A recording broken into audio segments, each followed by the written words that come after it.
I-Eastern Cape ingesinye sezifundazwe esibhekene nezigqinamba ezahlukene okubalwa kuzo nobugebengu.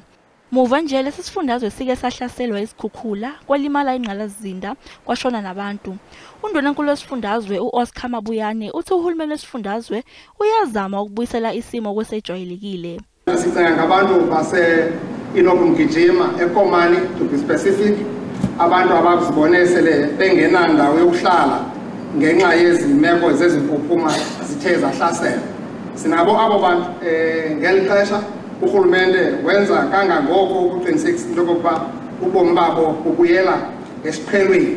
Nakuba kukhona okubi isifundazwe esibhekane nakho, uNdunankulu uyincome kakhulu inqubekela phambili kwezomnotho wesifundazwe njengoba nesibalo sabantu asebesebenza sesinyukile. The number of employed persons in our province increased by 144,000 between the Q3 of 2021 and Q3 of 2022. This is a story of good progress. Mabuyane uphinde wancoma kakhulu imiphumela kamatekletsheni wanyakenye. Mabuyane unxuse kakhulu abaholi bendabuko kanye nabezombusazwe ukuba bebambisane ukuze isifundazwe sase-Eastern Cape sizoba nenqubekela phambili. Ezindabeni ze-SABC ngingunozipho wakwaXaba.